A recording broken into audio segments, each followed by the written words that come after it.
ਤੇ ਲੁਧਿਆਣਾ ਦੇ ਵਿੱਚ ਸਾਡੇ ਖਾਸ ਪ੍ਰੋਗਰਾਮ ਅਮਰਜਿੰਗ ਪੰਜਾਬ ਦੇ ਮੰਚ ਤੇ ਪੰਜਾਬ ਦੇ ਵਿੱਚ ਇੰਡਸਟਰੀ ਨੂੰ ਲੈ ਕੇ ਕੀ ਸੂਰਤ-ਹਾਲ ਹੈ, ਸਰਕਾਰ ਦਾ ਕੀ ਪਲਾਨ ਹੈ ਤੇ ਪੰਜਾਬ ਦੇ ਵਿੱਚ ਇੰਡਸਟਰੀ ਦੀ ਰਫ਼ਤਾਰ ਨੂੰ ਹੋਰ ਤੇਜ਼ ਕਰਨ ਦੇ ਲਈ ਸਰਕਾਰ ਦਾ ਕੀ ਵਿਜ਼ਨ ਹੈ। ਇਸ ਬਾਬਤ ਕੈਬਨਿਟ ਮੰਤਰੀ ਪੰਜਾਬ ਹਰਪਾਲ ਸਿੰਘ ਚੀਮਾ ਹੋਰਾਂ ਨੇ ਆਪਣੇ ਵਿਚਾਰ ਸਾਂਝੇ ਕੀਤੇ ਨੇ। ਜੀ ਪੰਜਾਬ ਹਰਿਆਣਾ ਹਿਮਾਚਲ ਦੇ ਮੰਚ ਤੇ ਤੁਹਾਡੀ ਨਜ਼ਰ।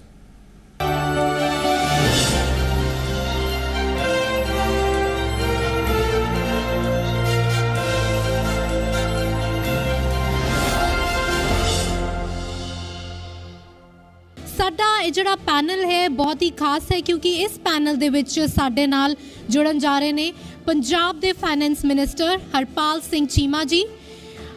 ਮੈਂ ਚਾਹੂੰਗੀ ਕਿ ਪਹਿਲਾਂ ਜੋਸ਼ੀ ਜੀ ਤੇ ਕ੍ਰਿਸ਼ਨ ਜੀ ਸਟੇਜ ਤੇ ਪਹੁੰਚਣ, ਨਾਲੇ ਮੈਂ ਚਾਹੂੰਗੀ ਕਿ ਸਾਡੇ ਅੱਜ ਦੇ ਚੀਫ ਗੈਸਟ ਜਿਹੜੇ ਨੇ ਹਰਪਾਲ ਸਿੰਘ ਚੀਮਾ ਫਾਈਨੈਂਸ ਮਿਨਿਸਟਰ ਪੰਜਾਬ, ਉਹ ਵੀ ਸਟੇਜ ਤੇ ਪਹੁੰਚਣ।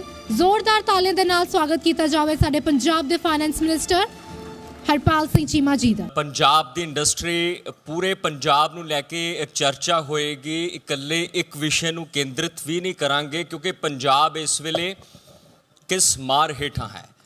ਪੰਜਾਬ ਦੇ ਖਜ਼ਾਨੇ ਨੂੰ ਲੈ ਕੇ ਹੁਣ ਤੱਕ ਚਰਚਾ ਰਹੀ ਹੈ ਕਿ ਖਜ਼ਾਨਾ ਖਾਲੀ ਹੈ, ਖਜ਼ਾਨਾ ਖਾਲੀ ਹੈ, ਪਰ ਦੜਬੇ ਦੀ ਧਰਤੀ ਤੋਂ ਵਿਧਾਨ ਸਭਾ ਦੀਆਂ ਪੌੜੀਆਂ ਜਿੱਤੇ ਬਤੌਰ ਵਕੀਲ ਦੇ ਤੌਰ ਤੇ ਜਿਨ੍ਹਾਂ ਨੇ ਸੰਗਰੂਰ 'ਚ ਵੱਡੇ ਝੰਡੇ ਗੱਡੇ, ਹਰਪਾਲ ਸਿੰਘ ਚੀਮਾ, ਜਿਨ੍ਹਾਂ ਦੇ ਹੱਥ 'ਚ ਕੁੰਜੀਆਂ ਪੰਜਾਬ ਦੇ ਖਜ਼ਾਨੇ ਦੀਆਂ ਨੇ। ਮੰਤਰੀ ਸਾਹਿਬ ਸਵਾਗਤ ਹੈ ਜੀ। ਕਿਵੇਂ ਦੇਖ ਰਹੇ ਹੋ? ਪੂਰੇ ਪੰਜਾਬ ਤੋਂ ਬਹੁਤ ਉਮੀਦਾਂ ਨੇ, ਤੁਹਾਡੇ ਤੋਂ ਬਹੁਤ ਉਮੀਦ ਲਗਾਈ ਗਈ ਹੈ। ਤੁਹਾਡੀ ਸਰਕਾਰ ਹੈ ਸਰ, ਫਸਟ ਟਰਮ ਆਏ ਹੋ। ਜਿਸ ਤਰੀਕੇ ਦੇ ਤੁਸੀਂ ਸੰਸੇ ਹੁਣ ਤੱਕ ਸੁਣੇ, ਖਾਸ ਕਰਕੇ ਇੰਡਸਟਰੀਲਿਸਟ ਨੂੰ ਲੈ ਕੇ ਤੇ OTS ਵੈਟ ਰਿਫੰਡ ਤੇ ਵੀ ਬਹੁਤ ਵੱਡੀ ਚਰਚਾ ਹੋਈ ਹੈ। ਸੋ ਸਭ ਤੋਂ ਪਹਿਲਾਂ ਹੀ ਮੈਂ ਜਾਣਨਾ ਚਾਹਾਂਗਾ ਕਿ ਇਸ ਵਿਸ਼ੇ ਤੇ ਸਰਕਾਰ ਕੀ ਕੁਝ ਲਿਆਉਣ ਜਾ ਰਹੀ ਹੈ। OTS ਹੈ ਤਾਂ ਉਹ ਤੋਂ ਕੀ ਭਾਵ ਹੈ? ਦੇਖੋ, GST ਰਜੀਮ ਆਉਣ ਤੋਂ ਪਹਿਲਾਂ ਲਗਭਗ 5 ਸਾਲ ਪਹਿਲਾਂ GST ਰਜੀਮ ਦੇਸ਼ ਦੇ ਅੰਦਰ ਆਈ। 5 ਸਾਲ ਪਹਿਲਾਂ ਇੱਕ ਨਵਾਂ ਟੈਕਸ ਦਾ ਸਿਸਟਮ ਦੇਸ਼ ਦੇ ਅੰਦਰ ਇੰਟਰੋਡਿਊਸ ਹੋਇਆ ਔਰ 5 ਸਾਲ ਉਹ ਸਿਸਟਮ ਜਿਹੜਾ ਕੰਪਨਸੇਸ਼ਨ ਬੇਸ ਚੱਲਦਾ ਰਿਹਾ। ਔਰ 5 ਸਾਲ ਤੋਂ ਪਹਿਲਾਂ ਜਿੰਨੇ ਵੀ ਟੈਕਸ ਦੇ ਕਾਨੂੰਨ ਸੀਗੇ, ਚਾਹੇ ਬੈਟ ਸੀ, ਇੰਟਰਟੇਨਮੈਂਟ ਐਕਟ ਸੀਗਾ, ਬਹੁਤ ਸਾਰੇ ਐਕਟ ਸੀਗੇ ਔਰ ਜਿਨ੍ਹਾਂ ਦੇ ਨੰਬਰ ਆਫ ਕੇਸਸ ਜਿਹੜੇ ਨੇਗੇ ਉਹ ਪੈਂਡਿੰਗ ਪਏ ਨੇਗੇ। ਪੁਰਾਣੀਆਂ ਸਰਕਾਰਾਂ ਦੇ ਸਮੇਂ ਵੀ ਪੈਂਡਿੰਗ ਪਏ ਸੀਗੇ। ਮੈਂ ਦੇਖ ਰਿਹਾ ਸੀ ਜਦੋਂ ਤੁਸੀਂ ਜਿਹੜੀ ਗੱਲ ਕੀਤੀ OTS ਸਕੀਮ ਦੀ, ਜਦੋਂ ਅਸੀਂ ਸਕੀਮ ਦੇ ਉੱਤੇ ਮੀਟਿੰਗਾਂ ਕਰ ਰਹੇ ਸੀਗੇ ਤਾਂ 1958 ਦੇ ਕੇਸ, 1967 ਦੇ ਕੇਸ, 1968 ਦੇ ਕੇਸ, ਮਤਲਬ 50-50 ਸਾਲ ਪੁਰਾਣੇ ਕੇਸ ਜਿਹੜੇ ਸੀਗੇ ਉਹ ਸਰਕਾਰ ਕੋਲੇ ਪੈਂਡਿੰਗ ਪਏ ਨੇ, ਕੋਈ ਉਹਨਾਂ ਦਾ ਸੋਲਿਊਸ਼ਨ ਨਹੀਂ ਹੋ ਰਿਹਾ ਸੀਗਾ। ਸੋ ਸਰਦਾਰ ਭਗਵੰਤ ਸਿੰਘ ਮਾਨ ਜੀ ਨੇ ਬਿਲਕੁਲ ਇਹਦੇ 'ਤੇ ਇੱਕ ਬਹੁਤ ਅੱਛਾ ਫੈਸਲਾ ਕੀਤਾ ਕਿ ਅਸੀਂ OTS ਦੀ ਸਕੀਮ ਲੈ ਕੇ ਆ ਰਹੇ ਹਾਂ। ਬੜੀ ਜਲਦੀ ਉਹ ਜਿਹੜੀ ਆ ਅਨਾਊਂਸ ਹੋਊਗੀ ਔਰ ਬਹੁਤ ਵੱਡੇ ਪੱਧਰ 'ਤੇ ਪੰਜਾਬ ਦਾ ਜਿਹੜੀ ਇੰਡਸਟਰੀ ਆ, ਪੰਜਾਬ ਦਾ ਵਪਾਰੀ ਆ, ਉਹਦਾ ਫਾਇਦਾ ਹੋਊਗਾ। ਕਿਉਂਕਿ ਇੱਕ ਲਿਟੀਗੇਸ਼ਨ ਜਿਹੜੀ ਆ, ਲਿਟੀਗੇਸ਼ਨ ਬਿਟਵੀਨ ਇੰਡਸਟਰੀਲਿਸਟ ਜਾਂ ਛੋਟਾ MSME ਚਲਾਉਣ ਵਾਲਾ ਵਿਅਕਤੀ ਜਾਂ ਹੋਰ ਛੋਟੇ ਵਪਾਰ ਕਰਨ ਵਾਲੇ ਵਿਅਕਤੀ, ਉਹ ਲੰਬਾ ਸਮਾਂ ਪੈਂਡਿੰਗ ਪਈ ਰਹਿੰਦੀ ਹੈ, ਸਰਕਾਰ ਨੂੰ ਤਾਂ ਕੋਈ ਫਾਇਦਾ ਨਹੀਂ ਹੁੰਦਾ। ਸੋ ਅਸੀਂ ਡਿਸਾਈਡ ਕੀਤਾ ਗਾ ਕਿ ਕਿੰਨੇ ਟੈਕਸ ਨੂੰ ਕਿਸ ਲੈਵਲ 'ਤੇ ਅਸੀਂ ਉਹਨੂੰ ਜਿਹੜਾ ਛੋਟ ਦੇਣੀ ਹੈ, ਕਿਸ ਲੈਵਲ 'ਤੇ ਲੈ ਕੇ ਆ ਰਹੇ। ਬੜਾ ਅੱਛੇ ਤਰੀਕੇ ਦੀ ਬਣਾਈ ਆ। ਮੈਂ ਸਮਝਦਾ ਪੰਜਾਬ ਦੇ ਸਾਰੇ ਵਰਗ ਜਿਹੜੇ ਟੈਕਸ ਦਿੰਦੇ ਸੀ ਉਹਨੂੰ ਬਹੁਤ ਵੱਡਾ ਫਾਇਦਾ ਹੋਊਗਾ ਔਰ ਸਰਕਾਰ ਦੇ ਅਧਿਕਾਰੀ ਜਿਹੜੇ ਨੇਗੇ, ਜਿਹੜੇ ਇਸ ਕੰਮ ਦੇ ਲਈ ਲੰਬਾ ਸਮਾਂ ਲੱਗ ਜਾਂਦਾ ਸੀਗਾ, ਉਹਨਾਂ ਨੂੰ ਵੀ ਸਾਡਾ ਜਿਹੜੇ ਸੋਰਸਿਸ ਬਚਣਗੇ, ਅਸੀਂ ਹੋਰ ਕਿਸੇ ਕੰਮ 'ਤੇ ਲਾਵਾਂਗੇ। ਸੋ ਬਿਲਕੁਲ ਬੜੀ ਜਲਦੀ, ਮੈਨੂੰ ਪੂਰਨ ਆਸ ਹੈ ਕਿ ਬਹੁਤ ਜਲਦੀ ਉਹ ਸਾਡੀ ਸਕੀਮ ਆ ਰਹੀ ਆ ਔਰ ਕਪਲ ਆਫ ਡੇ ਦੇ ਵਿੱਚ ਅਸੀਂ ਉਹਨੂੰ ਅਨਾਊਂਸ ਕਰਾਂਗੇ। ਇੰਡਸਟਰੀ ਚਾਹੁੰਦੀ ਹੈ ਕਿ ਕੋਈ ਵੱਡੀ ਜਿਹੜੀ ਇੰਡਸਟਰੀ ਪੰਜਾਬ 'ਚ ਆਵੇ, ਇਸ ਵਾਸਤੇ ਸਰਕਾਰ ਵੀ ਪ੍ਰਯਾਸ ਕਰਦੀ ਹੈ, ਬਾਹਰ ਵੀ ਗਏ ਨੇ, ਅਤੇ ਕਿੰਨਾ ਕੁਝ ਸਫਲਤਾ ਮਿਲੀ ਹੈ, ਕਿੰਨੀਆਂ ਕੁ ਇੰਡਸਟਰੀਜ਼ ਇੱਥੇ ਆ ਰਹੀਆਂ ਨੇ? ਦੇਖੋ, ਪਹਿਲਾਂ ਸਰਕਾਰ ਬਣਨ ਤੋਂ ਬਾਅਦ ਸਰਦਾਰ ਭਗਵੰਤ ਸਿੰਘ ਮਾਨ ਜੀ ਨੇ ਜਦੋਂ ਬਤੌਰ ਮੁੱਖ ਮੰਤਰੀ ਪੰਜਾਬ ਦੇ ਸ਼ਪਥ ਲਈ, ਉਸ ਤੋਂ ਬਾਅਦ ਪਹਿਲਾ ਇਨਵੈਸਟ ਪੰਜਾਬ ਹੋਇਆ ਔਰ ਉਸ ਦੇ ਵਿੱਚ ਦੇਸ਼ ਭਰ ਤੋਂ, ਵਿਦੇਸ਼ਾਂ ਦੇ ਉੱਤੋਂ ਵੱਡੇ ਵੱਡੇ ਇਨਵੈਸਟਰ, ਇੰਡਸਟਰੀਲਿਸਟ ਆਏ ਔਰ ਲਗਭਗ 50,000 ਕਰੋੜ ਦਾ ਜਿਹੜੀ ਇਨਵੈਸਟ ਆ ਉਹ ਪੰਜਾਬ ਦੇ ਵਿੱਚ ਆਉਣ ਦਾ ਹੋਇਆ ਆ ਰਿਹਾ ਹੈਗਾ। 50,000 ਕਰੋੜ ਦਾ ਜਿਹੜਾ ਵਪਾਰ ਆ ਉਹ ਵਿਦਿਨ ਜਿਹੜਾ ਮੈਂ ਸਮਝਦਾ ਕਿ 16 ਮਹੀਨਿਆਂ ਦੇ ਅੰਦਰ ਜਾਂ 15 ਮਹੀਨਿਆਂ ਦੇ ਅੰਦਰ ਪੰਜਾਬ 'ਚ ਆਏਗਾ ਔਰ ਲਗਭਗ 3 ਲੱਖ ਸਾਡੇ ਨੌਜਵਾਨ ਨੂੰ ਇੰਪਲਾਈਮੈਂਟ ਮਿਲੇਗੀ, ਯਾਨੀ ਰੁਜ਼ਗਾਰ ਮਿਲੂਗਾ। ਬਹੁਤ ਵੱਡੇ ਪੱਧਰ 'ਤੇ ਸਰਕਾਰ ਲੱਗੀ ਹੋਈ ਆ। ਪਹਿਲਾ ਸਟੇਟ ਆ ਪੰਜਾਬ ਜਿਹਨੇ ਈਜ਼ ਆਫ ਡੂਇੰਗ ਬਿਜ਼ਨਸ ਦੀ ਗੱਲ ਸਾਰੇ ਕਰ ਰਹੇ ਸੀਗੇ ਕਿ ਬਿਜ਼ਨਸ ਨੂੰ ਕਿੱਦਾਂ ਸੁਖਾਲਾ ਬਣਾਉਣਾ ਗਾ। ਸੋ ਪਹਿਲੀ ਵਾਰ ਹੈਗਾ ਕਿ ਅਸੀਂ ਗਰੀਨ ਰੰਗ ਦੀ, ਹਰੇ ਰੰਗ ਦੀ ਜਿਹੜੀ ਆ ਉਹ ਰਜਿਸਟਰੀ ਕਰ ਰਹੇ ਹਾਂ ਤਾਂ ਕਿ ਇੰਡਸਟਰੀਲਿਸਟ ਨੂੰ ਜਿਹੜਾ ਕੋਈ ਨਵਾਂ ਸਾਡਾ ਨਵੀਂ ਇੰਟਰਪ੍ਰੀਨਿਓਰਸ਼ਿਪ ਆਉਂਦਾ ਗਾ, ਨਵਾਂ ਕੋਈ ਨੌਜਵਾਨ ਰੋਜ਼ਗਾਰ ਇੰਡਸਟਰੀ ਲਾਉਣ ਲਈ ਆਉਂਦਾ ਗਾ, ਉਹਨੂੰ ਕੋਈ ਮੁਸ਼ਕਲਾਂ ਦਾ ਸਾਹਮਣਾ ਨਾ ਕਰਨਾ ਪਵੇ। ਹਰਪਾਲ ਜੀ, ਸਭ ਤੋਂ ਇੰਪੋਰਟੈਂਟ ਜਿਹੜੀ ਚਰਚਾ ਪੰਜਾਬ ਦੀ ਪੋਲਿਟਿਕਸ ਕਰਜ਼ੇ ਨੂੰ ਲੈ ਕੇ ਹੋਈ ਹੈ। ਪੰਜਾਬ ਦਾ ਕਰਜ਼ਾ GDP ਤੋਂ 50% ਜ਼ਿਆਦਾ ਹੈ। ਮੈਨੂੰ ਨਹੀਂ ਲੱਗਦਾ ਕਿ ਕਿਸੇ ਨਿੱਜੀ ਸ਼ਖਸ ਤੇ ਇੰਨਾ ਕਰਜ਼ਾ ਹੋਏ ਰਾਤ ਨੂੰ ਉਹਨੂੰ ਨੀਂਦ ਆਉਂਦੀ ਹੋਏ। ਇਹ ਸਰ ਬਹੁਤ ਵੱਡਾ ਚੈਲੰਜ ਤੁਹਾਡੇ ਲਈ ਹੈ, ਪਰ ਇੰਪੋਰਟੈਂਟ ਚੀਜ਼ ਇਹ ਹੈ ਕਿ ਇਹ ਕਰਜ਼ਾ ਕਿਸ ਤਰ੍ਹਾਂ ਦਾ ਅਸੀਂ ਇਸ ਨੂੰ ਰੋੜਾ ਮੰਨੀਏ, ਕਿਸ ਤਰ੍ਹਾਂ ਦੀ ਰੁਕਾਵਟ ਬਣੀਏ ਵਿਕਾਸ ਦੇ ਵਿੱਚ? ਦੇਖੋ, ਕਾਫੀ ਲੰਬੇ ਅਰਸੇ ਤੋਂ ਲਗਭਗ 25-30 ਸਾਲਾਂ ਦੇ ਵਿੱਚ ਪੰਜਾਬ ਦੇ ਅੰਦਰ ਜਿੰਨੀਆਂ ਵੀ ਸਰਕਾਰਾਂ ਰਹੀਆਂ ਨੇਗੀਆਂ ਔਰ ਵੱਖ-ਵੱਖ ਸਮੇਂ ਦੇ ਉਹਨਾਂ ਨੇ ਪੰਜਾਬ ਦੇ ਉੱਪਰ ਕਰਜ਼ਾ ਲਿਆ, ਪੰਜਾਬ ਦੇ ਉੱਤੇ ਕਰਜ਼ਾ ਚੜ੍ਹਿਆ ਔਰ ਲਗਭਗ 3 ਲੱਖ ਕਰੋੜ ਦਾ ਕਰਜ਼ਾ ਅੱਜ ਪੰਜਾਬ ਸਟੇਟ ਦੇ ਉੱਪਰ ਹੈਗਾ। ਸੋ ਅਸੀਂ ਬਿਲਕੁਲ ਸਮੇਂ ਸਿਰ ਉਹਦਾ ਇੰਟਰਸਟ ਵੀ ਮੋੜ ਰਹੇ ਹਾਂ ਔਰ ਸਮੇਂ ਸਿਰ ਜਿਹੜੀ ਉਹਦੀ ਪ੍ਰਿੰਸੀਪਲ ਅਮਾਊਂਟ ਉਹ ਵੀ ਅਸੀਂ ਪੇ ਕਰ ਰਹੇ ਹਾਂ ਔਰ ਅਸੀਂ ਆਪਣੇ ਸਾਧਨ ਵਧਾ ਰਹੇ ਹਾਂਗੇ ਕਿ ਕਮਾਈ ਦੇ ਸਾਧਨ ਵਧਾਏ ਜਾਣ ਔਰ ਲੋਕਾਂ 'ਤੇ ਨਵਾਂ ਟੈਕਸ ਨਾ ਲਾਇਆ। 2 ਬਜਟ ਅਸੀਂ ਆਮ ਆਦਮੀ ਪਾਰਟੀ ਦੀ ਸਰਕਾਰ ਨੇ, ਸਰਦਾਰ ਭਗਵੰਤ ਸਿੰਘ ਮਾਨ ਜੀ ਦੀ ਸਰਕਾਰ ਨੇ 2 ਬਜਟ ਪੇਸ਼ ਕੀਤੇ ਨੇ, ਇੱਕ ਵੀ ਨਵਾਂ ਟੈਕਸ ਨਹੀਂ ਲਾਇਆ, ਬਲਕਿ ਅਸੀਂ ਨਵੀਆਂ ਪਾਲਿਸੀਆਂ ਲੈ ਕੇ ਆਏ ਹਾਂ। ਪੰਜਾਬ ਦੇ ਅੰਦਰ ਪਹਿਲੀ ਵਾਰ ਮੈਂ ਸਮਝਦਾ, ਜੇ ਦੇਖਿਆ ਜਾਏ ਪਿੱਛੇ ਝਾਤ ਮਾਰੀਏ ਤਾਂ 20 ਸਾਲ ਬਾਅਦ ਇੱਕ ਨਵੀਂ ਐਕਸਾਈਜ਼ ਦੀ ਪਾਲਿਸੀ ਆਈ ਆ। ਨਵੀਂ ਐਕਸਾਈਜ਼ ਦੀ ਪਾਲਿਸੀ ਆਉਣ ਤੋਂ ਬਾਅਦ ਪਹਿਲੀ ਵਾਰ ਹੋਇਆ ਕਿ 44% ਤੋਂ ਉੱਪਰ 45% ਦੇ ਨੇੜੇ ਜਾ ਕੇ ਜਿਹੜਾ ਉਹ ਇਜ਼ਾਫਾ ਹੋਇਆਗਾ। ਨਹੀਂ, ਇਸ ਤੋਂ ਪਹਿਲਾਂ ਕੀ ਸੀ ਪੰਜਾਬ ਦੇ ਅੰਦਰ? ਸਮਗਲਿੰਗ ਜਿਹੜੀ ਸੀਗੀ, ਐਲਕੋਹਲ ਦੀ ਸਮਗਲਿੰਗ ਵੱਡੇ ਪੱਧਰ 'ਤੇ ਸਾਡੇ ਗੁਆਂਢੀ ਸੂਬਿਆਂ 'ਚ ਹੁੰਦੀ ਸੀਗੀ ਔਰ ਪੰਜਾਬ 'ਚ ਉਹਦੀ ਕੰਜ਼ੰਪਸ਼ਨ ਦੀ ਪਹਿਲੀ ਵਾਰ ਹੋਇਆ ਕਿ ਨੀਤੀ ਸੋਧੀ ਗਈ ਔਰ 45% ਦਾ ਇਜ਼ਾਫਾ ਹੋਇਆ। ਇਹ ਪਹਿਲੀ ਵਾਰ ਹੋਇਆ। ਔਰ GST ਦੀ ਕਲੈਕਸ਼ਨ ਜਿਹੜੀ ਆ ਪੰਜਾਬ ਦੇ ਅੰਦਰ ਨਵੀਂ ਸਰਕਾਰ ਆਉਣ ਤੋਂ ਬਾਅਦ ਵਧੀ ਹੈਗੀ, ਕਿਉਂਕਿ ਲੋਕਾਂ ਨੂੰ ਇੱਕ ਬਹੁਤ ਵੱਡੀ ਆਸ ਆ। ਲੋਕਾਂ ਨੂੰ ਪਤਾ ਲੱਗਿਆ ਕਿ ਇਮਾਨਦਾਰ ਸਰਕਾਰ ਜਿਹੜੀ ਆ ਉਹ ਲੋਕਾਂ ਲਈ ਕੰਮ ਕਰ ਰਹੀ ਆ। ਸੋ ਉਸ ਇਮਾਨਦਾਰ ਸਰਕਾਰ ਨੂੰ ਲੋਕ ਜਿਹੜਾ ਬਹੁਤ ਸਹਿਯੋਗ ਦੇ ਰਹੇ ਨੇਗੇ ਔਰ ਸਾਡੀ GST ਦੀ ਕਲੈਕਸ਼ਨ ਲਗਭਗ 23% ਵਧੀ ਆ। ਹੁਣ ਕੇਰਲਾ ਦਾ ਮਾਡਲ ਦੇਖ ਕੇ ਆਏ ਆ, ਉੱਥੇ ਤੁਸੀਂ ERP ਔਰ POS ਜਿਹੜੀ ਸੌਫਟਵੇਅਰ ਦੀ ਜਿਹੜੀ ਉਹ ਤੁਸੀਂ ਅਧਿਐਨ ਕਰ ਰਹੇ ਆ, ਤੇ ਉਹਦੇ ਆਉਣ ਨਾਲ ਪੰਜਾਬ 'ਚ ਕਿੰਨੀ ਕੁ ਐਕਸਾਈਜ਼ ਦੀ ਚੋਰੀ ਹੈਗੀ ਉਹ ਰੋਕੀ ਜਾ ਸਕੇਗੀ? ਦੇਖੋ, ਟਰੈਕ ਐਂਡ ਟਰੇਸ ਸਿਸਟਮ ਅਸੀਂ ਸ਼ੁਰੂ ਕੀਤਾ। ਕਾਫੀ ਸਾਰੇ ਅਹਿਮ ਕਦਮ ਚੁੱਕੇ ਗਏ ਨੇ ਕਿ ਤਾਂ ਕਿ ਬੋਟਲ ਕਿੱਥੋਂ ਬਣੀ, ਕਿਹੜੀ ਡਿਸਟਿਲਰੀ 'ਚੋਂ ਬਣੀ, ਕਿੱਥੇ ਪਹੁੰਚ ਗਈ, ਕਿੱਥੇ ਅੱਗੇ ਜਾਣਾ ਉਹਨੇ, ਉਹਦੀ ਪੂਰੀ ਅਸੀਂ ਟਰੈਕ ਐਂਡ ਟਰੇਸ ਸਿਸਟਮ ਬਣਾਇਆ ਹੋਇਆ ਗਾ। ਸਾਡਾ ਆ ਕਿ ਅਸੀਂ ਇੱਥੇ ਤੱਕ ਪਹੁੰਚ ਜਾਈਏ ਕਿ ਇੱਕ ਜਿਹੜੀ ਚੀਜ਼ ਆ ਉਹਦੀ ਕੰਜ਼ੰਪਸ਼ਨ ਕਿਸ ਸੈਂਟ 'ਤੇ ਹੁੰਦੀ ਆ, ਉਹਦਾ ਮਹਿਸੂਸ ਕਿਤੇ ਨਾ ਹੋਵੇ। ਔਰ ਇਹਦੇ ਨਾਲ ਤੁਸੀਂ ਦੇਖੋ ਕਿ ਪਿਛਲੇ 1.5 ਸਾਲ ਦੇ ਅੰਦਰ ਕੋਈ ਵੀ ਹੂਸ ਟ੍ਰੈਜਡੀ ਪੰਜਾਬ 'ਚ ਨਹੀਂ ਹੋਈ ਹੈਗੀ, ਕੋਈ ਵੀ ਹੂਸ ਟ੍ਰੈਜਡੀ ਨਹੀਂ ਹੋਈ। ਪਿਛਲੀ ਸਰਕਾਰ ਸੀ ਕਾਂਗਰਸ ਪਾਰਟੀ ਦੀ, 128 ਬੰਦੇ ਚਾਹੇ ਤਰਨਤਾਰਨ, ਅੰਮ੍ਰਿਤਸਰ ਸਾਹਿਬ, ਜੰਡਿਆਲਾ ਗੁਰੂ, ਪੱਟੀ ਮਾਰੇ ਗਏ ਸੀਗੇ ਕਿ ਜ਼ਹਿਰੀਲੀ ਸ਼ਰਾਬ ਜਿਹੜੀ ਆ ਉਹ ਵੇਚੀ ਗਈ ਸੀ ਪੰਜਾਬ ਦੇ ਅੰਦਰ ਜਾਂ ਉਹਦਾ ਮਿਸਯੂਜ਼ ਹੋਇਆ ਸੀਗਾ ਕਿੱਥੇ ਉਹਦੀ। ਇਹ ਸਾਰੀਆਂ ਤਾਂ ਚੀਜ਼ਾਂ ਰੁਕਣਗੀਆਂ ਜੇਕਰ ਤੁਸੀਂ ਇਮਾਨਦਾਰੀ ਦੇ ਨਾਲ, ਟਰਾਂਸਪੇਰੈਂਸੀ ਦੇ ਨਾਲ ਕੰਮ ਕਰਦੇ ਹੋ। ਬਿਲਕੁਲ, ਅਸੀਂ ਤਾਂ ਲਗਾਤਾਰ ਜਿੱਥੋਂ ਵੀ ਸਾਨੂੰ ਅੱਛਾ ਮਾਡਲ ਮਿਲਦਾ ਗਾ, ਅਰਵਿੰਦ ਕੇਜਰੀਵਾਲ ਜੀ ਸਾਨੂੰ ਇੱਕੋ ਹੀ ਗੱਲ ਸਿਖਾਉਂਦੇ ਨੇ ਕਿ ਅੱਛੀਆਂ ਚੀਜ਼ਾਂ, ਨਵੀਆਂ ਚੀਜ਼ਾਂ ਲੈ ਕੇ ਆਓ ਔਰ ਕੋਈ ਵੀ ਜਿਹੜਾ ਸਟੇਟ ਆ ਉਹ ਤਾਂ ਹੀ ਤਰੱਕੀ ਕਰ ਸਕਦੇ ਜੇਕਰ ਅਸੀਂ ਅੱਛੀਆਂ ਚੀਜ਼ਾਂ ਇੰਟਰੋਡਿਊਸ ਕਰਾਂਗੇ। ਜੇ ਅਸੀਂ ਬੇਈਮਾਨੀ ਛੱਡਾਂਗੇ, ਪੁਰਾਣੀਆਂ ਜਿਹੜੀਆਂ, ਜਦੋਂ ਹੁਣ ਬੇਈਮਾਨੀ ਪੰਜਾਬ 'ਚੋਂ ਖਤਮ ਹੋਈ ਹੈ ਤਾਂ ਮੈਨੂੰ ਜਿੰਨਾ ਕਿ ਯਕੀਨ ਆ ਕਿ ਅਸੀਂ ਬੜੀ ਤੇਜ਼ੀ ਦੇ ਨਾਲ ਤਰੱਕੀ ਕਰ ਰਹੇ ਹਾਂ। ਵਾਅਦੇ ਬਹੁਤ ਹੋਏ ਹੈ ਹਰਪਾਲ ਜੀ, ਸਰਕਾਰ ਨੇ ਜਿੰਨੀ ਕਮਿਟਮੈਂਟ ਕੀਤੀ ਹੈ। ਚੀਫ ਮਿਨਿਸਟਰ ਭਗਵੰਤ ਸਿੰਘ ਮਾਨ ਕਹਿੰਦੇ ਹੈ ਕਿ ਜੋ ਕਿਹਾ ਕਰਕੇ ਦਿਖਾਇਆ। 300 ਯੂਨਿਟ ਦਾ ਜ਼ਿਕਰ ਹੋਇਆ, ਉਹ ਵੀ ਅਸੀਂ ਐਗਜ਼ੀਕਿਊਟ ਕਰਵਾਈ ਹੈ, ਪਰ 1000 ਰੁਪਏ ਨੂੰ ਲੈ ਕੇ ਵੀ ਚਰਚਾ ਹੈ। ਪਰ ਜਿੰਨੀਆਂ ਫਰੀਬੀਜ਼ ਦਾ ਜ਼ਿਕਰ ਹੋਇਆ ਸਰ, 100% ਮਾਲੀ ਦੇ ਵਿੱਚੋਂ 30% ਇਕੱਲੀਆਂ ਇਹ ਫਰੀਬੀਜ਼ ਖਾ ਜਾਂਦੀਆਂ ਨੇ ਜਿੰਨੀਆਂ ਸਰਕਾਰ ਸਹੂਲਤਾਂ ਦੇ ਰਹੀ ਹੈ। ਇਹਦਾ ਬਹੁਤ ਵੱਡਾ ਚੈਲੰਜ ਹੈ। ਜੇ 3,34,000 ਕਰੋੜ ਰੁਪਏ ਦਾ ਕਰਜ਼ਾ ਹੀ ਪੰਜਾਬ ਹੈ ਤਾਂ ਇਹਨਾਂ ਫਰੀਬੀਜ਼ ਨੂੰ ਕਿਵੇਂ ਦੇਖਦੇ ਹੋ? ਦੇਖੋ, ਇਹ ਫਰੀਬੀਜ਼ ਨਹੀਂ ਹੈਗੀਆਂ, ਲੋਕ ਟੈਕਸ ਦਿੰਦੇ ਨੇਗੇ। ਸਰਕਾਰ ਕੋਲੇ ਕੋਈ ਆਪਣਾ ਕੋਈ ਜਾਦੂ ਨਹੀਂ ਹੁੰਦਾ ਕਿ ਉਹਨੂੰ ਉਹ ਕਰੇ। ਲੋਕ ਟੈਕਸ ਦਿੰਦੇ ਨੇ, ਲੋਕਾਂ ਨੂੰ ਸਹੂਲਤਾਂ ਦੇਣਾ ਸਰਕਾਰ ਦਾ ਮੁੱਢਲਾ ਫਰਜ਼ ਹੈਗਾ। ਸਰਕਾਰ ਜਿਹੜੇ ਡਿਵੈਲਪ ਕੰਟਰੀ ਦੇ ਉੱਥੇ ਵੀ ਕੀ ਆ, ਉੱਥੇ ਵੀ ਐਜੂਕੇਸ਼ਨ ਫਰੀ ਆ, ਉੱਥੇ ਵੀ ਸਿਹਤ ਸਹੂਲਤਾਂ ਫਰੀ ਨੇਗੀਆਂ। ਸੋ ਅਸੀਂ 300 ਯੂਨਿਟ ਪ੍ਰਤੀ ਮਹੀਨਾ ਬਗੈਰ ਕਿਸੇ ਡਿਸਕ੍ਰਿਮੀਨੇਸ਼ਨ ਦੇ ਹਰੇਕ ਵਰਗ ਨੂੰ ਪੰਜਾਬ 'ਚ ਦਿੱਤਾ ਗਾ।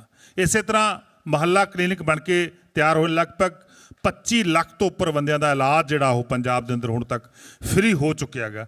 ਸਕੂਲ ਆਫ ਐਮੀਨੈਂਸ ਬਣਨ ਲੱਗੇ ਨੇ। ਮੈਂ ਹੁਣੀ ਸੁਣ ਰਿਹਾ ਸੀਗਾ MSc ਤੋਂ MSME ਜਿਹੜੇ ਆਏ ਸੀਗੇ ਨੌਜਵਾਨ ਸਾਥੀ, ਉਹ ਬੋਲ ਰਹੇ ਸੀਗੇ ਕਿ ਐਜੂਕੇਸ਼ਨ ਸਕਿੱਲ ਡਿਵੈਲਪਮੈਂਟ ਸੈਂਟਰ ਕਿੱਦਾਂ ਡਿਵੈਲਪ ਹੋਣਗੇ।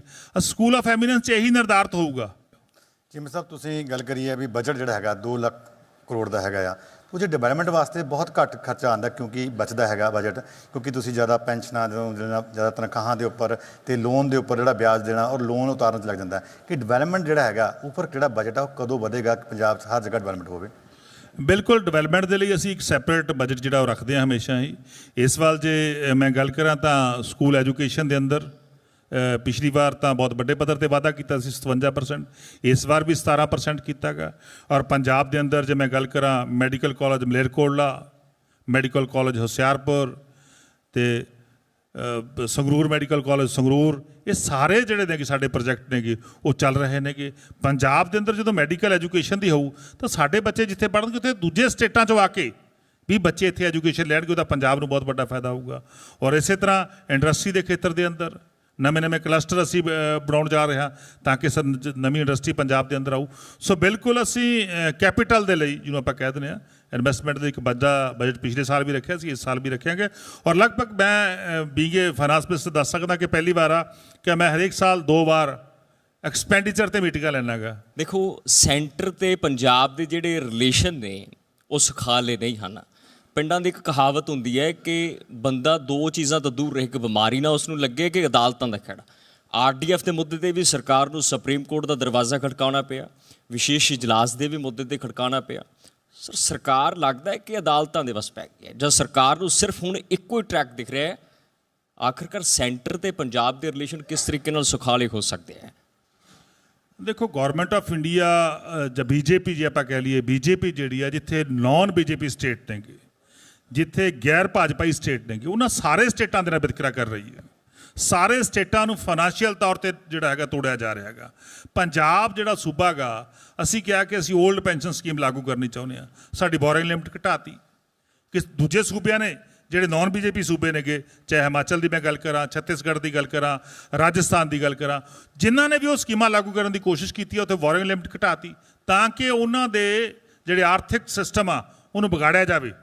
ਸੋ BJP ਜਿਹੜੀ ਆ ਉਹ ਜਿੱਥੇ ਉਹਨਾਂ ਦੀ ਸਰਕਾਰਾਂ ਨਹੀਂ ਹੈਗੀਆਂ ਉੱਥੇ ਉਹਨਾਂ ਦੀ ਬਾਂਹ ਮਰੋੜਨ ਦੀ ਕੋਸ਼ਿਸ਼ ਕਰ ਰਹੀ ਆ। ਔਰ ਦੇਸ਼ ਦੇਖ ਰਿਹਾ ਹੈਗਾ ਆਉਣ ਵਾਲੀਆਂ ਇਲੈਕਸ਼ਨ ਦੇ ਵਿੱਚ 2024 ਦੇ ਵਿੱਚ BJP ਨੂੰ ਦੇਸ਼ ਦੇ ਲੋਕ ਵੱਡਾ ਸਬਕ ਸਿਖਾਉਣਗੇ। ਸ਼ਾਇਦ ਇਸੇ ਕਰਕੇ ਰਾਹੁਲ ਗਾਂਧੀ ਸਮੇਤ ਪੰਜਾਬ ਦੇ chief minister Bhagwant Mann, Arvind Kejriwal, ਤਮਾਮ leadership ਦੇ ਦਰਮਿਆਨ ਚਰਚਾ ਹੋ ਰਹੀ ਹੈ ਕਿ ਲੱਗਦਾ ਹੈ ਕਿ ਉਹ ਗੱਠਜੋੜ ਵਾਕਈ BJP ਨੂੰ ਭਲਵਾਨ ਦੀ ਤਰ੍ਹਾਂ ਢਾਹ ਪਾਏਗਾ ਜਾਂ ਸਿਰਫ ਇਸ ਨੂੰ ਅਸੀਂ ਜ਼ੋਰ ਅਜ਼ਮਾਇਸ਼ ਹੀ ਸਮਝੀਏ? ਦੇਖੋ, ਜਦੋਂ ਸਟੇਟ ਦੇ ਹੁਕਮਰਾਨ ਜਿਹੜੇ ਨੇਗੇ ਉਹ ਤਾਕਤ ਦੀ ਦੁਰਵਰਤੋਂ ਕਰਨ ਲੱਗ ਜਾਣ, ਤਾਕਤ ਦੇ ਨਸ਼ੇ ਦੇ ਅੰਦਰ ਆਪੋਜੀਸ਼ਨ ਨੂੰ ਜਾਂ ਲੋਕਤੰਤਰ ਨੂੰ ਬਰਬਾਦ ਕਰਨ ਲੱਗ ਜਾਣ ਤਾਂ ਉਦੋਂ ਆਪੋਜੀਸ਼ਨ ਦਾ ਇਕੱਠੇ ਹੋਣਾ ਬਹੁਤ ਜ਼ਰੂਰੀ ਆ। ਸੋ ਛੋਟੇ ਮਤਭੇਦ ਭੁਲਾ ਕੇ, ਸਾਰੇ ਛੋਟੇ ਮਤਭੇਦ ਭੁਲਾ ਕੇ ਸਾਰੀ ਆਪੋਜੀਸ਼ਨ ਇਕੱਠੀ ਹੋਈ ਜਾਗੀ। ਸੋ ਤੁਸੀਂ ਦੇਖੋ ਕਿ ਜਿੱਥੇ ਨਾਨ BJP ਵਾਲੇ ਸਟੇਟ ਨੇ, ਮੈਂ ਫਿਰ ਉੱਥੇ ਹੀ ਆ ਰਿਹਾ, ਉੱਥੇ ਕਦੇ ED ਜਾ ਬੈਠਦੀ ਆ, ਕਦੇ CBI ਜਾ ਬੈਠਦੀ ਹੈਗੀ। ਔਰ ਜਿਹੜੇ ਉਹਨਾਂ ਤੋਂ ਡਰ ਕੇ BJP ਸ਼ਾਮਲ ਹੋ ਜਾਂਦੇ ਨੇਗੇ ਉਹ ਦੁੱਧ ਧੋਤੇ ਹੋ ਜਾਂਦੇ ਨੇਗੇ। ਤੁਸੀਂ ਦੇਖੋ, ਚਾਹੇ ਮੈਂ ਮਹਾਰਾਸ਼ਟਰ ਦੀ ਗੱਲ ਕਰਾਂ, ਜਿਨ੍ਹਾਂ ਨੇਤਾਵਾਂ ਦੇ ਉੱਤੇ ਪਹਿਲਾਂ ED ਦੇ ਕੇਸ ਬਣਾਏ, CBI ਦੇ ਕੇਸ ਬਣਾਏ, ਉਹ ਫੜ ਕੇ BJP ਸ਼ਾਮਲ ਕਰ ਲਏ ਕਿ ਭਾਈ ਉਹ ਕੋਈ ਮਸ਼ੀਨ ਲੱਗੀ ਆ ਉੱਥੇ, ਵਾਸ਼ਿੰਗ ਮਸ਼ੀਨ ਲੱਗੀ ਆ ਕਿ ਪਹਿਲਾਂ ਕਰਪਟ ਸੀ, ਜਦੋਂ BJP ਤੋਂ ਆਉਣ ਤੋਂ ਬਾਅਦ ਉਹ ਜਿਹੜੇ ਹੈਗੇ ਇਮਾਨਦਾਰ ਹੋ ਗਏ। ਸੋ ਇਹ ਜਿਹੜਾ BJP ਦਾ ਰੋਲ ਆ ਕਿ ਦੇਸ਼ ਦੇ ਅੰਦਰੋਂ ਡੈਮੋਕ੍ਰੇਸੀ ਖਤਮ ਹੋਵੇ, ਦੇਸ਼ ਦੇ ਅੰਦਰੋਂ ਲੋਕਤੰਤਰ ਖਤਮ ਹੋਵੇ, ਉਹ ਦੇਸ਼ ਦੇ ਲੋਕ ਨਹੀਂ ਚਾਹੁੰਦੇ। ਦੇਸ਼ ਦੇ ਲੋਕ ਜਿਹੜੇ ਹੈਗੇ ਨੇਗੇ ਇੱਕ ਮਜ਼ਬੂਤ ਲੋਕਤੰਤਰ ਦੇ ਨਾਲ ਖੜੇ ਨੇਗੇ ਔਰ ਉਸ ਮਜ਼ਬੂਤ ਲੋਕਤੰਤਰ ਨੂੰ ਬਚਾਉਣ ਦੇ ਲਈ ਦੇਸ਼ ਦੇ ਲੋਕ ਇਕਜੁੱਟ ਨੇਗੇ। ਔਰ ਜਿਹੜਾ ਨਵਾਂ ਅਲਾਈਅੰਸ ਬਣਿਆਗਾ ਉਹ 100% 2024 ਦੇ ਅੰਦਰ ਦੇਸ਼ ਤੇ ਝੰਡਾ ਲਹਿਰਾਊਗਾ। ਪੰਜਾਬ 'ਚ ਕਾਂਗਰਸ ਅਤੇ ਆਮ ਆਦਮੀ ਪਾਰਟੀ ਦਾ ਗੱਠਜੋੜ ਦਾ ਭਵਿੱਖ ਕੀ ਹੈ? ਦੇਖੋ, ਇਹ ਨੈਸ਼ਨਲ ਲੈਵਲ ਤੇ ਜਿਹੜਾ ਅਲਾਈਅੰਸ ਹੋਇਆਗਾ, ਮੈਂ ਫਿਰ ਦੁਹਰਾ ਰਿਹਾ ਕਿ ਛੋਟੇ ਮਤਭੇਦ ਸਾਨੂੰ ਭੁਲਾਉਣੇ ਪੈਣਗੇ ਔਰ ਦੇਸ਼ ਦੀ ਲੋਕਤੰਤਰ ਦੀ ਰੱਖਿਆ ਦੇ ਲਈ, ਦੇਸ਼ ਦੀਆਂ ਵੱਡੀਆਂ ਇੰਸਟੀਟਿਊਸ਼ਨ ਨੂੰ ਬਚਾਉਣ ਦੇ ਲਈ, ਜਿਹੜੀਆਂ ਇੰਸਟੀਟਿਊਸ਼ਨ ਨੂੰ ਅੱਜ ਢਾਹ ਢੇਰੀ ਕੀਤਾ ਜਾ ਰਿਹਾ, ਤੋੜਿਆ ਜਾ ਰਿਹਾ, ਜਿਨ੍ਹਾਂ ਇੰਸਟੀਟਿਊਸ਼ਨ ਨੂੰ ਅੱਜ ਜਿਨ੍ਹਾਂ ਦੇ ਉੱਤੇ ਮੈਂ ਸਮਝਦਾ ਭਾਜਪਾ ਆਪਣਾ ਕਬਜ਼ਾ ਕਰਨਾ ਚਾਹੁੰਦੀ ਆ, ਉਹਨਾਂ ਇੰਸਟੀਟਿਊਸ਼ਨ ਨੂੰ ਬਚਾਉਣ ਦੇ ਲਈ ਸਾਰੀਆਂ ਆਪੋਜੀਸ਼ਨ ਇਕੱਠੀਆਂ ਹੋ ਜਾਣਗੀਆਂ। ਸੋ ਇਹਦੇ ਲਈ ਛੋਟੇ-ਮੋਟੇ ਜਿਹੜੇ ਮਤਭੇਦ ਨੇ ਉਹ ਬੈਠ ਕੇ ਸੁਲਝਾ ਲਏ ਜਾਣਗੇ। ਜਿਵੇਂ ਸਾਹਿਬ, ਜੋ ਓਲਡ ਪੈਨਸ਼ਨ ਸਕੀਮ ਸੀਗੀ ਉਹਨੂੰ ਲੈ ਕੇ ਤੁਸੀਂ ਅਧਿਐਨ ਕਰਵਾ ਰਹੇ ਹੋ, 4 ਸਟੇਟਾਂ ਨੇ ਲਾਗੂ ਕੀਤਾ ਹੈ, ਉੱਥੇ ਮਤਲਬ ਕਿ ਤੁਸੀਂ ਆਪਣੇ ਅਧਿਕਾਰੀ ਭੇਜਣੇ 4 ਟੀਮਾਂ ਬਣਾ ਕੇ ਕਿ ਉਹਨਾਂ ਨੂੰ ਅਧਿਐਨ ਕਰਕੇ ਆਓ ਤੇ ਪੰਜਾਬ 'ਚ ਲਾਗੂ ਹੋਵੇ। ਤੇ ਪੰਜਾਬ 'ਚ ਇਹ ਕਦੋਂ ਲਾਗੂ ਹੋਏਗੀ, ਇਹਦੀ ਬੜਾ ਇੰਤਜ਼ਾਰ ਹੋ ਰਿਹਾ, ਤੁਹਾਡਾ ਵਾਅਦਾ ਵੀ ਸੀਗਾ। ਓਲਡ ਪੈਨਸ਼ਨ ਸਕੀਮ ਬਾਰੇ ਆਲਰੇਡੀ ਜਿਹੜਾ ਨੋਟੀਫਿਕੇਸ਼ਨ ਸਰਦਾਰ ਭਗਵੰਤ ਸਿੰਘ ਮਾਨ ਜੀ ਦੀ ਅਗਵਾਈ ਜਾਰੀ ਹੋ ਚੁੱਕਿਆ ਹੈਗਾ। ਉਹਦੀ ਮੋਡੈਲਿਟੀਜ਼ ਕੀ ਨੇਗੀਆਂ, ਕੀ ਉਹਦੇ ਪੈਰਾਮੀਟਰਸ ਰਹਿਣਗੇ, ਕੀ ਉਹਦੇ ਸੋਧ ਕਰਨ ਦੀ ਲੋੜ ਆ, ਉਹ ਸਾਡੀ ਕਮੇਟੀ ਜਿਹੜੀ ਆ ਉਹ ਚੀਫ ਸੈਕਟਰੀ ਲੈਵਲ ਤੇ ਬਣੀ ਹੋਈ ਹੈਗੀ। ਸੋ ਬੜੀ ਜਲਦੀ ਜਿਹੜੀ ਉਹਦੀ ਰਿਪੋਰਟ ਅਸੀਂ ਲੈ ਕੇ ਆਵਾਂਗੇ ਔਰ ਉਸ ਤੋਂ ਬਾਅਦ ਉਹਦੇ ਡਿਸਕਸ਼ਨ ਤੋਂ ਬਾਅਦ ਉਹਨੂੰ ਲਾਗੂ ਕਰਾਂਗੇ। ਭ੍ਰਿਸ਼ਟਾਚਾਰੀ ਹੋਣ ਭਾਵੇਂ ਆਪਣੇ ਹੋਣ ਭਾਵੇਂ ਬਗਾਨੇ ਪੁੱਠੇ ਟੰਗਣੇ ਆ ਅਸੀਂ, ਪਰ ਚੀਮਾ ਸਾਹਿਬ ਪੰਜਾਬ 'ਚ ਸੈਟਲਮੈਂਟ ਕਿਵੇਂ ਹੋਏਗੀ? ਪ੍ਰਤਾਪ ਬਾਜਵਾ ਕਹਿੰਦੇ ਨੇ ਕਿ ਅਸੀਂ ਸ਼ਕਲ ਦੇਖਣਾ ਨਹੀਂ ਪਸੰਦ ਕਰਦੇ, ਤੁਸੀਂ ਗੱਠਜੋੜ ਦੀ ਗੱਲ ਕਰਦੇ ਹੋ।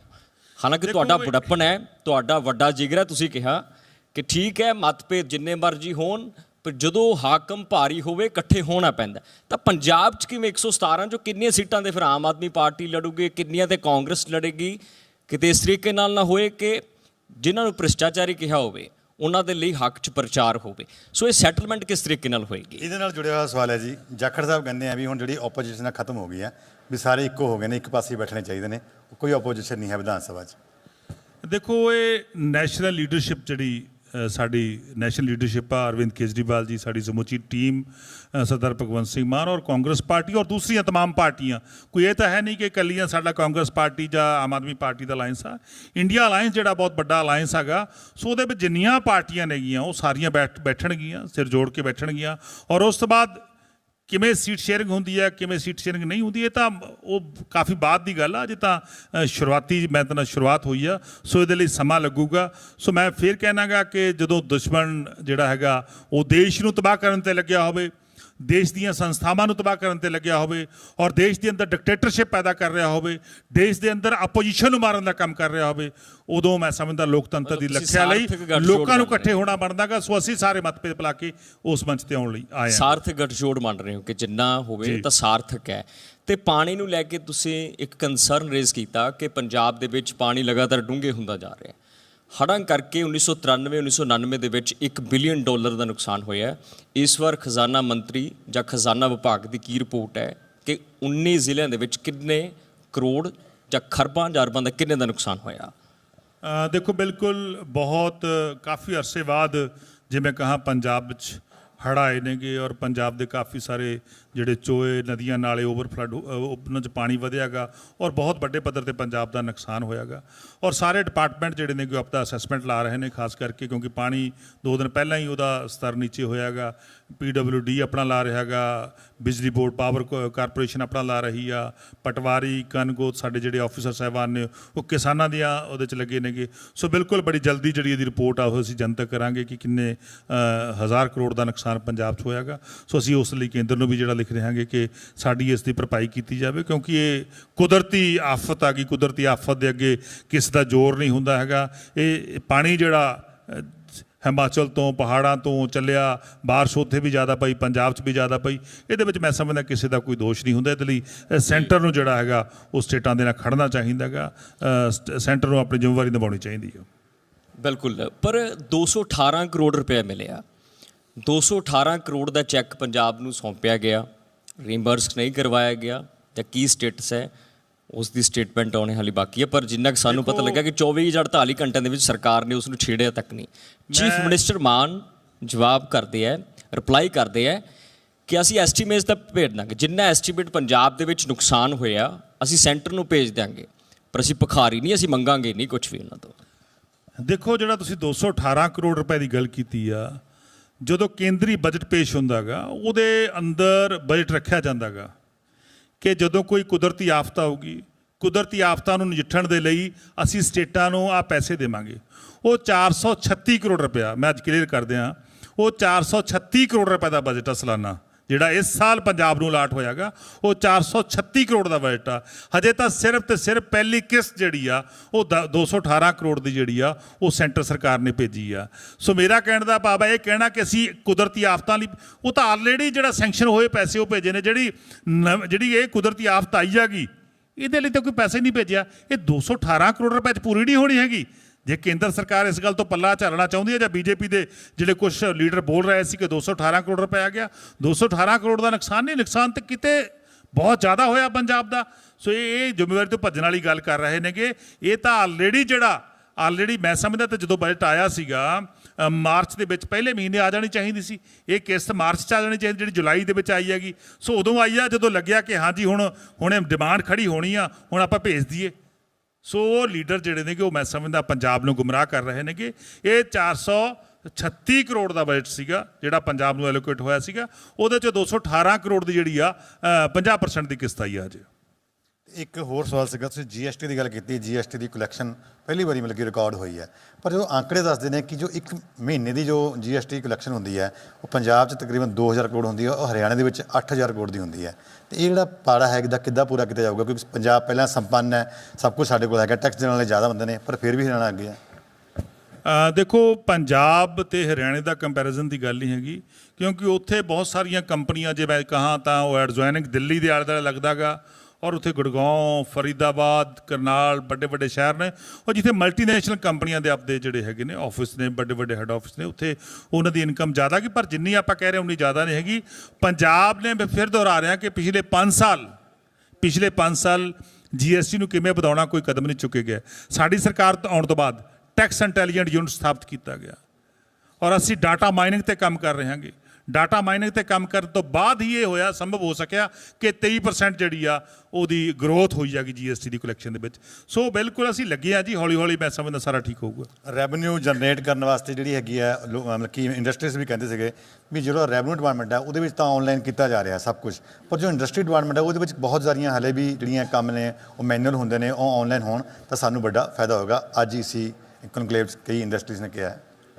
ਬਿਲਕੁਲ, ਨਵੀਂ ਇੰਡਸਟਰੀਅਲ ਪਾਲਿਸੀ ਜਿਹੜੀ ਆ ਉਹ 2023 ਜਦੋਂ ਇੰਟਰੋਡਿਊਸ ਹੋਈ ਆ, ਔਰ ਉਸ ਤੋਂ ਪਹਿਲਾਂ ਸਾਰੇ ਸਟੇਕ ਹੋਲਡਰ ਪੰਜਾਬ ਦੇ, ਚਾਹੇ ਇੰਡਸਟਰੀ ਤੋਂ ਸੀ ਜਾਂ ਕਿਸੇ ਹੋਰ ਨਾਲ, ਸਾਰੇ ਖੇਤਰਾਂ ਤੋਂ ਜਿੰਨੇ ਵੀ ਸਟੇਕ ਹੋਲਡਰ ਸੀਗੇ, ਅਸੀਂ ਉਹਨਾਂ ਸਾਰਿਆਂ ਦੇ ਨਾਲ ਗੱਲ ਕਰਕੇ ਨਵੀਂ ਇੰਡਸਟਰੀਅਲ ਪਾਲਿਸੀ ਜਿਹੜੀ ਲੈ ਕੇ ਆਏ ਕਿ ਬਹੁਤ ਸਾਰੇ ਸੁਧਾਰ ਪੰਜਾਬ 'ਚ ਹੋ ਰਹੇ ਨੇ, ਕਿ ਜਿਹੜੇ ਨਵੇਂ ਸੁਝਾਅ ਆ ਰਹੇ ਨੇ, ਕਿ ਜਿਹੜੇ ਵੀ ਨਵੇਂ ਸੁਝਾਅ ਆ ਰਹੇ ਨੇ, ਚਾਹੇ ਮੀਡੀਆ ਦੇ ਮੰਚ ਤੋਂ ਆ ਰਹੇ ਨੇ, ਚਾਹੇ ਸੰਸਥਾਵਾਂ ਦੇ ਮੰਚ ਤੋਂ ਆ ਰਹੇ ਨੇ, ਕਿ ਅਸੀਂ ਸਾਰਿਆਂ ਨੂੰ ਜਿਹੜਾ ਹੈਗਾ ਬੜਾ ਪੋਜ਼ਿਟਿਵ ਲੈਂਦੇ ਹੈਗੇ। ਅਸੀਂ ਲੋਕਾਂ ਨੂੰ ਪੁੱਛ ਕੇ ਜਿਹੜੀ ਆ ਉਹ ਗੱਲ ਕਰ ਰਹੇ ਹਾਂ, ਜਿੰਨੇ ਵੀ ਸੁਝਾਅ ਆਉਣਗੇ ਉਹਨਾਂ ਦਾ ਵੈਲਕਮ, ਸਵਾਗਤ ਹੈ ਜੀ। ਚੀਮਾ ਸਾਹਿਬ, ਸਿਆਸੀ ਸਵਾਲ ਵੀ ਕਰ ਲਈਏ, ਫਿਰ ਆਪਾਂ ਸਮਾਪਤੀ ਕਰਾਂਗੇ। 4 ਬਿੱਲ ਪੰਜਾਬ ਦੀ ਵਿਧਾਨ ਸਭਾ ਦੇ ਵਿੱਚ ਇੰਟਰੋਡਿਊਸ ਕਰਾਏ ਗਏ, ਵੱਡੇ ਪੱਧਰ ਤੇ ਚਰਚਾ ਹੋਈ, DGP ਦੀ ਨਿਯੁਕਤੀ ਨੂੰ ਲੈ ਕੇ ਹੋਏ, ਇੱਕ ਨਿੱਜੀ ਚੈਨਲ ਦੇ ਪ੍ਰਸਾਰਣ ਨੂੰ ਲੈ ਕੇ ਹੋਏ। ਹਾਲਾਂਕਿ ਪੰਜਾਬ ਦੇ ਵਿੱਚ ਵੱਡਾ ਸਿਆਸੀ ਭੂਚਾਲ ਆਇਆ। ਪੰਜਾਬ ਦੀ ਸਰਕਾਰ ਨੇ ਇਹ ਬਿੱਲ ਗਵਰਨਰ ਸਾਹਿਬ ਕੋਲ ਭੇਜਣ ਤੋਂ ਪਹਿਲਾਂ ਆਪਣੇ ਲੀਗਲ ਮਸ਼ੀਰ ਕੋਲ ਭੇਜੇ ਕਿ ਕਿਤੇ ਕੋਈ ਊਣਦਾ ਹੀ ਨਾ ਹੋਏ, ਪਰ ਗਵਰਨਰ ਸਾਹਿਬ ਕਹਿ ਰਹੇ ਨੇ ਕਿ ਸਭ ਕੁਝ ਗੈਰ ਸਿਧਾਂਤਕ ਸੀ, ਗੈਰ ਕਾਨੂੰਨੀ ਸੀ। ਦੇਖੋ, ਜਦੋਂ ਸੈਕੰਡ ਜਿਹੜਾ ਬਜਟ ਸੈਸ਼ਨ ਸੀਗਾ ਉਹਨੂੰ ਬੁਲਾਉਣ ਨੂੰ ਲੈ ਕੇ ਵੀ ਮਾਨਯੋਗ ਗਵਰਨਰ ਸਾਹਿਬ ਨੇ ਉਦੋਂ ਰੋਕ ਲਾਈ। ਉਦੋਂ ਕਿਹਾ, ਦੇਖੋ ਬਜਟ 'ਚ ਸੈਸ਼ਨ ਨਹੀਂ ਹੋਊਗਾ ਤਾਂ ਕਾਰੋਬਾਰ ਕਿਵੇਂ ਚੱਲੂਗਾ, ਸਰਕਾਰੀ ਤੰਤਰ ਕਿਵੇਂ ਚੱਲੂਗਾ, ਲੋਕਾਂ ਦਾ ਤੰਤਰ ਕਿਵੇਂ ਚੱਲੂਗਾ, ਸੋ ਲੋਕਾਂ ਦਾ ਸਿਸਟਮ ਕਿਵੇਂ ਚੱਲੂਗਾ, ਸੰਵਿਧਾਨਕ ਸੰਕਟ ਆਉਣ ਦਾ ਖਤਰਾ ਖੜਾ ਹੋ ਜਾਂਦਾ ਗਾ। ਸੋ ਸਾਨੂੰ ਸੁਪਰੀਮ ਕੋਰਟ ਜਾਣਾ ਪਿਆ, ਔਰ ਮਾਨਯੋਗ ਸੁਪਰੀਮ ਕੋਰਟ ਨੇ ਡਾਇਰੈਕਸ਼ਨ ਜਾਰੀ ਕੀਤੀ ਤਾਂ ਉਸ ਦੇ ਉੱਤੇ ਆਧਾਰ ਦੇ ਉੱਤੇ ਜਿਹੜਾ ਬਜਟ ਸੈਸ਼ਨ ਹੋਇਆ ਉਹ ਬਜਟ ਪਾਸ ਹੋਇਆ।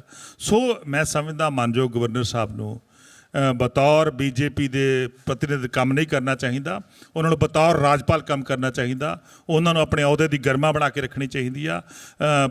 ਇਸ ਤਰ੍ਹਾਂ ਪੰਜਾਬ ਦੇ ਨਾਲ ਵਿਤਕਰਾ BJP ਜਿਹੜੀ ਆ ਉਹ ਗਵਰਨਰ ਦੇ ਥਰੂ ਕਰਾ ਰਹੀ ਹੈ, ਨਹੀਂ ਹੋਣਾ ਚਾਹੀਦਾ।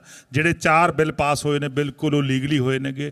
ਵਿਧਾਨ ਸਭਾ ਦਾ ਸੈਸ਼ਨ ਹੋਇਆਗਾ, ਪੰਜਾਬ ਦੇ 3 ਲੱਖ ਕਰੋੜ ਲੋਕਾਂ ਨੇ ਚੁਣ ਕੇ 92 ਵਿਧਾਇਕ ਆਮ ਆਦਮੀ ਪਾਰਟੀ ਦੇ ਭੇਜੇ ਨੇਗੇ, ਔਰ ਬਹੁਤ ਸਾਰੇ ਬਿੱਲ ਜਿਹੜੇ ਪਾਸ ਹੋਏ ਨੇ ਉਹ ਯੂਨਾਨੀਮਸ ਪਾਸ ਹੋਏ ਨੇ, ਕਿ ਸਾਰੀਆਂ ਧਿਰਾਂ ਨੂੰ ਸਹਿਮਤੀ ਦਿੱਤੀ ਹੈਗੀ। ਸੋ ਮੈਂ ਸਮਝਦਾ ਲੋਕਤੰਤਰ ਦੇ ਵਿੱਚ ਅੜਿੱਕਾ ਮਾਨਯੋਗ ਗਵਰਨਰ ਸਾਹਿਬ ਨੂੰ ਨਹੀਂ ਬਣਨਾ ਚਾਹੀਦਾ। ਇਹ ਜਿਹੜਾ ਬਜਟ ਜਿਹੜਾ ਬਿੱਲ ਪਾਸ ਹੋਏ ਸੀ, ਉਹ ਕਹਿੰਦੇ ਨੇ ਬਿੱਲ ਤਾਂ ਪਾਸ ਕਰਤੇ ਸੀਗੇ, ਨਾਮ ਰੱਖਿਆ ਸੀਗਾ ਬਜਟ ਐਕਸਟੈਂਸ਼ਨ ਸੈਸ਼ਨ, ਪਰ ਬਜਟ ਨਾਲ ਤਾਂ ਸੰਬੰਧਿਤ ਬਿੱਲ ਨਹੀਂ ਸੀਗੇ। ਦੇਖੋ, ਜਦੋਂ ਸੈਸ਼ਨ ਹੋ ਜਾਂਦਾ ਗਾ, ਜੇ ਸੈਸ਼ਨ ਨੂੰ ਜੇ ਦੁਬਾਰਾ ਚਲਾਉਣਾ ਹੋਵੇ ਤਾਂ ਉਹਦੇ ਲਈ ਜੇ ਪ੍ਰੈਰੋਗੇਸ਼ਨ ਹੋ ਜੇ ਤਾਂ ਗਵਰਨਰ ਸਾਹਿਬ ਦੀ ਆਗਿਆ ਦੀ ਲੋੜ ਹੁੰਦੀ ਹੈ, ਕਿ ਸੈਸ਼ਨ ਜਿਹੜਾ ਉਹ ਸੈਂਡ ਆਈ ਨਹੀਂ ਹੋਇਆ ਸੀਗਾ, ਸੈਸ਼ਨ ਇਨ ਕੰਟੀਨਿਊਸ਼ਨ ਦੇ ਵਿੱਚ ਸੀ, ਚੱਲ ਰਿਹਾ ਸੀਗਾ। ਸੋ ਮੈਂ ਸਮਝਦਾ ਗਾ ਮਾਨਯੋਗ ਗਵਰਨਰ ਸਾਹਿਬ ਨੂੰ ਆਪਣੇ ਅੱਛੇ ਸਲਾਹਕਾਰਾਂ ਤੋਂ ਸਲਾਹ ਲੈਣੀ ਚਾਹੀਦੀ ਆ, ਔਰ ਇਹਦਾ ਸਿਆਸੀਕਰਨ ਨਹੀਂ ਕਰਨਾ ਚਾਹੀਦਾ, ਉਹਨਾਂ ਨੂੰ ਅੱਛੇ ਸਲਾਹਕਾਰਾਂ ਤੋਂ ਸਲਾਹ ਲੈ ਲੈਣੀ ਚਾਹੀਦੀ। ਬਿਲकुल। पर गवर्नर साहब कहते हैं कि मैं गवर्नर हूँ, जर्नलिस्ट भी हूँ, कानून को ज़्यादा जानता हूँ। आखिरी सवाल रहेगा जी कि हड़ां ਦੀ ਮਾਰ ਦੇ ਹੇਠਾਂ ਇੰਡਸਟਰੀ ਦਾ ਵੀ ਬਹੁਤ ਵੱਡਾ ਜਿਹੜਾ ਨੁਕਸਾਨ ਹੋਇਆ ਹੈ। ਇੱਕ ਬਹੁਤ ਛੋਟੇ ਜਿਹੇ ਆਨਸਰ ਦੇ ਵਿੱਚ ਇੰਡਸਟਰੀਲਿਸਟ ਵੀ ਜਾਣਨਾ ਚਾਹੁੰਦੇ ਨੇ, ਫਿਰ ਆਪਾਂ ਸਮਾਪਤੀ ਕਰਾਂਗੇ ਸਰ। ਬਿਲਕੁਲ, ਜਿੰਨੇ ਵੀ ਵਰਗਾਂ ਦਾ ਪੰਜਾਬ 'ਚ ਜਿਹੜਾ ਨੁਕਸਾਨ ਹੋਇਆ, ਚਾਹੇ ਇੰਡਸਟਰੀ ਤੋਂ ਆ, ਚਾਹੇ ਕਿਸਾਨੀ ਤੋਂ ਆ, ਚਾਹੇ ਛੋਟਾ ਵਪਾਰੀ ਆ, ਵੱਡਾ ਵਪਾਰੀ ਆ, ਜਿਹਦਾ ਵੀ ਨੁਕਸਾਨ ਹੋਇਆਗਾ। ਸਰਦਾਰ ਭਗਵੰਤ ਸਿੰਘ ਮਾਨ ਮਾਨਯੋਗ ਮੁੱਖ ਮੰਤਰੀ ਸਾਹਿਬ ਆਲਰੇਡੀ ਅਨਾਉਂਸ ਕਰ ਚੁੱਕੇ ਨੇ ਕਿ ਸਰਕਾਰ ਉਹਨਾਂ ਦੇ ਨਾਲ ਡਟ ਕੇ ਖੜੀ ਆ। ਬਿਲਕੁਲ ਮੁਆਵਜ਼ਾ ਦੇਵਾਂਗੇ, ਅਸੀਂ ਕਿਸੇ ਵੀ ਵਰਗ ਨੂੰ ਡੁੱਬਣ ਨਹੀਂ ਦੇਵਾਂਗੇ ਔਰ ਪੰਜਾਬ ਦੇ ਲੋਕਾਂ ਦੇ ਨਾਲ ਡਟ ਕੇ ਅਸੀਂ ਪਹਿਰਾ ਦੇਵਾਂਗੇ। ਬਿਲਕੁਲ ਚੀਮਾ ਸਾਹਿਬ, ਬਹੁਤ ਸ਼ੁਕਰੀਆ। ਚਰਚਾ ਹੋਰ 1 ਘੰਟਾ ਹੋ ਸਕਦੀ ਸੀ ਪਰ ਸਮਾਂ ਇਜਾਜ਼ਤ ਨਹੀਂ ਦਿੰਦਾ, ਮਾਜ਼ਰਤ ਚਾਹੁੰਦੇ ਹਾਂ।